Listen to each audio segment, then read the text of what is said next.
안녕하십니까. 한동훈 위원장이요. 오늘 이제 두 번째 이제 정책에 대해서 페이스북에 글을 올렸습니다. 한동훈 위원장이 이제 총선 패배의 책임을 지고 사퇴를 했죠. 그리고 이제 공개 발언한 게 아마 이제 지난달은 이제 20일쯤으로 기억합니다. 그때 홍준표 대구시장이요. 한동훈 위원장 보고 이제 윤석열 대통령을 배신했다. 뭐 이런 식으로 원색적으로 비난했죠. 그때 한동훈 위원장이 페이스북에 저는 무슨 일이 있어도 여러분을 국민을 배신하지 않을 것이다. 이렇게 이야기했고 잘못을 바로잡으려는 노력은 이제 배신이 아니라 용기다. 용기. 따라서 이제 본인이 윤석열 대통령을 배신한 건 아니고 쓴소리 대통령도 이제 뭐 완벽한 건 아니니까 바로잡으려는 이제 노력은 이제 용기다. 배신이 아니고 이런 식으로 이제 이야기했고 그다음에 정치인이 배신한 거는 이제 국민을 배신하는 거 이게 배신 아니냐 뭐 이런 식으로 글을 올린 적이 있었죠. 그리고 이제 오늘 한 달 만에 오늘 이제 정책과 관련해서 한 달 만에 이제 또 공개적으로 글을 올렸습니다. 뭐냐면 이제 KC 인정 의무화 규제 이게 제고돼야 된다. 이런 이야기죠. 그런데 이 부분은 뭐 유승민도 비판했고요. 그다음에 나경원 의원도 비판했어요. 졸속이다. 그런데 왜 유독 한동훈 위원장의 비판이 상당히 화제가 될까요? 그만큼 이제 지금 국민들은 한동훈 위원장이 일거수일투족에 대해서 관심을 가지고 복귀를 바라는 데 여론이 압도적으로 많다. 그러니까 이제 똑같은 이야기를 해도 무게감이 다른 거죠. 한동훈 위원장이 뭐랬냐? 오늘 개인이 해외 직구 시 KC 인정 의무화 규제는 소비자의 선택권을 지나치게 제한함으로 제고돼야 된다. 이 말은 이제 개인이 해외에서 이제 직접 구매하는 거 있잖아요. 해외 직구.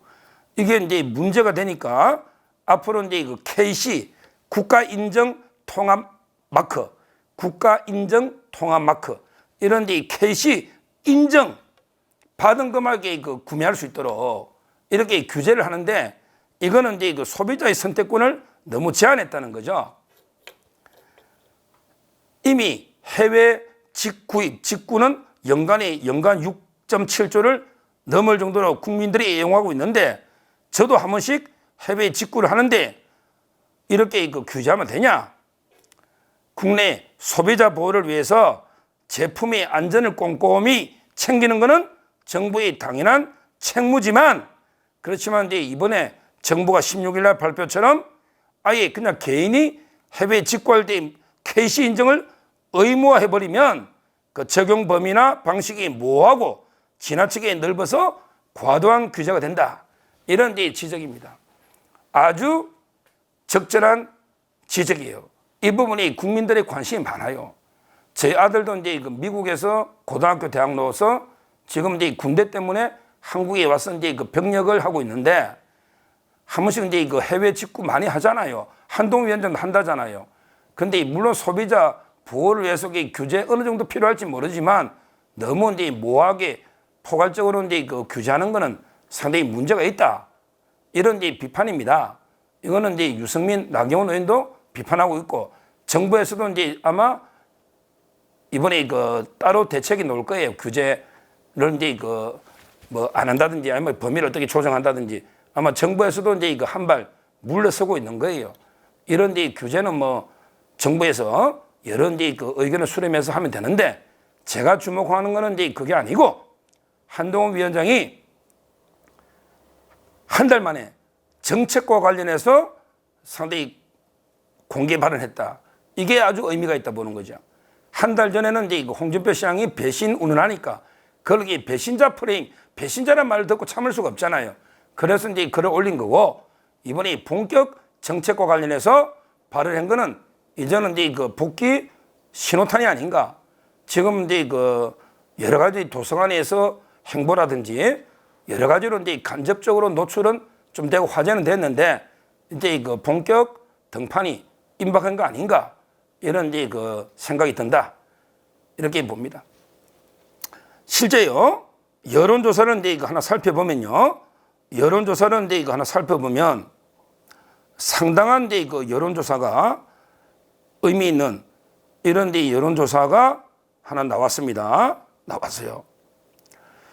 이번에 대선 지지도 하고요. 그리고 이제 그 당대표 이거는 이제 그 여론조사를 한 게 하나 나왔습니다. 실제 그 어디서 의뢰했느냐? 다 이제 그 우리 선관위 여론조사 심의 여심이라고 하죠. 여심에 등록된 거는 다 공신력이 있다 봐야 돼요. 왜 그러냐면 이제 뭐 말도 안 되는 여론조사 같으면 여론조사 심의위원회 있잖아요. 여심이라 합니다. 거기에 등록이 안 되니까 다 공신력이 있을 때만 등록이 됩니다. 이 여론조사는 이제 그 이너텍 시스템즈 이름은 이제 그 뭐 좀 많이 들어본 회사는 아니에요. 이너텍 시스템즈 유튜브는 이제 레지스탕스 TV라고 있잖아요. 레지스탕스 TV 아마 정광용 대표가 정광용 이분도 이제 상당히 훌륭한 분이죠.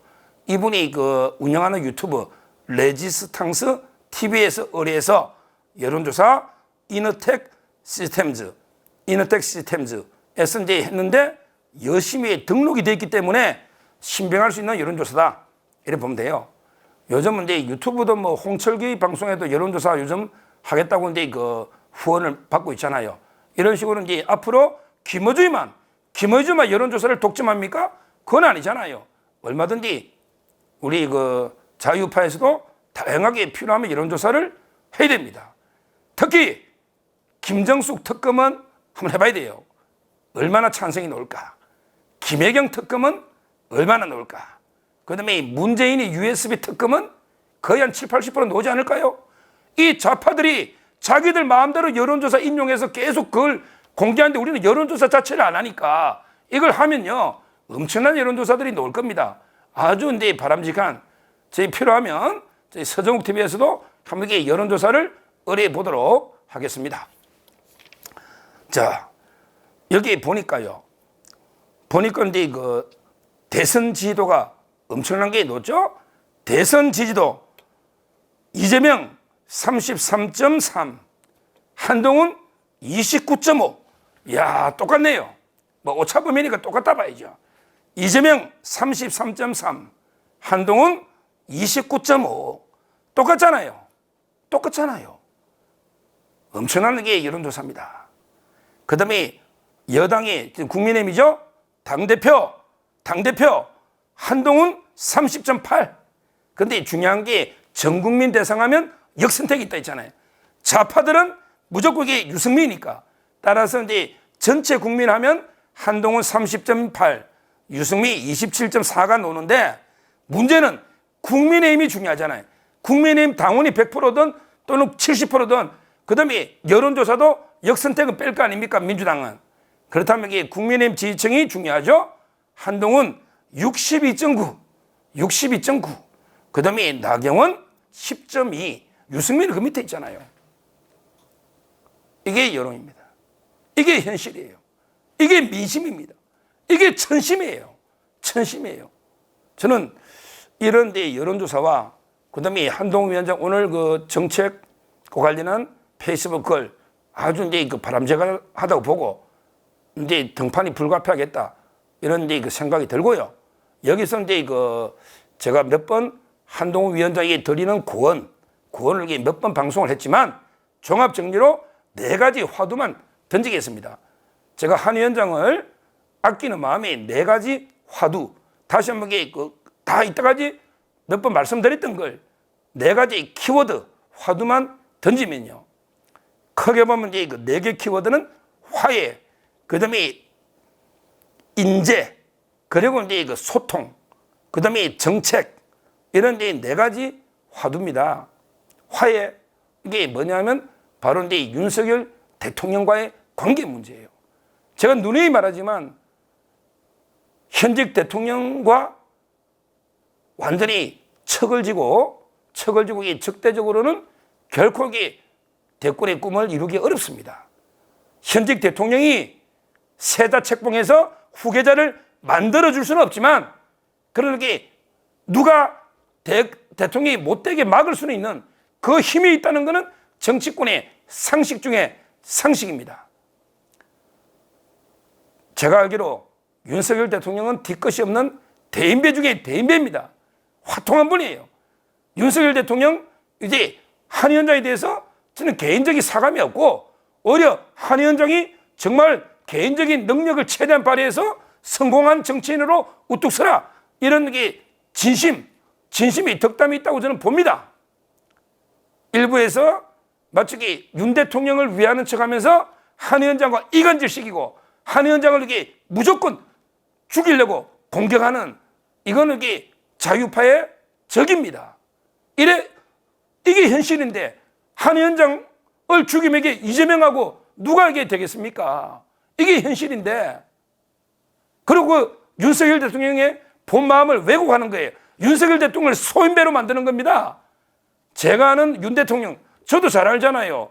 제가 누구보다 윤석열 대통령의 정권을 성공을 바라는 김건희 여사 방송 제 걸 다 보신 분들은 알 겁니다. 윤 대통령 한 위원장에 대한 사적인 감정 다 풀었고 다 한 위원장이 성공한 정치인으로 홀로 제대로 설 수 있도록 바라고 있는 거예요. 여기서 이제 그 한 위원장이 마음을 좀 더 열면 됩니다. 열면 됩니다. 물론 이제 그 무조건 이게 그냥 윤석열 대통령이 뭐 뜻에 무조건 따라라 이게 아니고 할 말은 당당하게 하되 또 인간적인 신뢰 이거는 굳건하게 회복하는 우리 옛날에 검찰 때도 그랬잖아요. 당당하게 할 말을 하고 또 서로 동지적 관계로 열심히 일했잖아요. 그렇게 가면 되는 거예요. 이제 뭐 윤석열 대통령 여러 대권 주자가 있으니까 모두 이게 10손가락 깨물어도 안 아픈 손가락이 어떻습니까? 10명의 대권자를 다 공정하게 윤석열 대통령은 관리하고 대해주고 그중에 한 위원장 또 개인적인 능력으로 우뚝 서면 서로에게 무슨 갈등이 있을 일이 있습니까? 한동훈 위원장을 자꾸 물어뜯고 비판하는 분들 좀 정정당당하게 경쟁하십시오. 왜 누구는 나오지 마라, 누구는 사퇴해라, 왜 누구는 정치판에 얼씬하지 마라, 왜 이런 식으로 합니까? 당당하게 한동훈 나와서 선의 경쟁하자. 우리 같이 한번 민심이 뭔지 천심이 뭔지 한번 당당하게 한번 선의 경쟁을 해보자. 이래야지 자유파 파이가 커지고 이래야 사는 거 아닙니까? 무조건 한 위원장 없으면 그럼 여론 이재명하고 지금 누가 붙느냐 말이에요. 아니 꼭 제가 대안이 없다 이런 게 아니고 지금 쪼그라든 자유파의 파이가 한 위원장까지 배제해버리면 그럼 이게 어떻게 되느냐 말이에요. 왜 스스로 파이를 줄이느냐고. 아니 당당하게 경쟁해서 이기라니까요. 이기라니까. 비방하지 말고 저는 한 위원장을 무조건 빠는 제가 한 빠도 아니고 저는 오로지 윤석열 대통령 정권 성공이 저희 가장 큰 제 목적이고 가장 큰 그래서 이제 윤석열 대통령 중심으로 여러 대권주자들이 한동훈, 원희룡, 오세훈, 홍준표, 안철수, 유승민까지 누구든지 당당하게 깨끗하게 경쟁해라. 이게 저희 방침입니다. 누구든 무조건 이게 안 된다 이렇게 비방할 일은 아니다.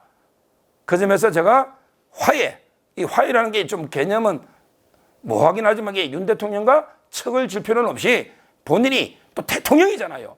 그리고 오랫동안 20년 동안 눈에 넣어도 안 아플 정도 동지적 관계를 유지했으니 한 위원장이 좀 공손하게 대통령께 고개 숙이는 게 뭐가 이게 잘못된 겁니까? 할 말은 하되 예의는 갖추자. 그리고 인간적인 관계는 회복하자. 그리고 뜨겁게 원팀이 되자. 이 주장 아닙니까? 화해. 이게 화두 한번 이렇게 고민을 해보시면 되겠습니다. 저보다 더 잘할 테니까 화해. 첫째 화두가 윤 대통령과 그 다음에 두 번째 인재. 그렇죠. 사람이 중요해요. 무조건 이렇게 멀리 가려면 여러 사람 함께 가야 됩니다. 가까운 단거리 저번에 선거할 때는 총선 그때 비대위원장 올 때는 너무 빨리 들어다 보니까 몇 달 만에 하다 보니까 혼자 독주해가 원팀 그때 목소리도 원보이스 혼자 비대위원장으로 얼마나 고생했습니까? 얼마나. 이제는 이제 함께 가야 됩니다.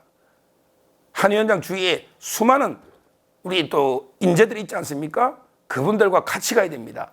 함께 가야 멀리 갈 수 있습니다. 대선은 상당히 장거리 달리기예요. 100m가 아닙니다. 이번 총선처럼. 그렇다면 수많은 그 인재들을 주위에 모으시고 그다음에 다른 대선 주자들 이번에 원희룡 후보하고 만나서 식사를 했지 않습니까? 이런 식으로 다른 주자들하고도 서로 잘 화합해서 같이 가는 주위에 사람, 결국 정치는 사람입니다. 주위에 그 훌륭한 인재들을 많이 모여야 된다. 이걸 두 번째로 말씀드리고 전에 한번 제가 이야기했지 않습니까? 인재에 대해서는.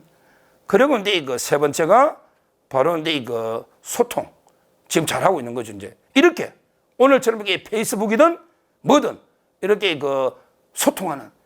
누구는 뭐 사진 찍기 셀카 찍냐 비난하는데 그런 거 신경 쓸 필요 없습니다. 아니, 셀카 찍겠다고 해서 찍어줘야죠.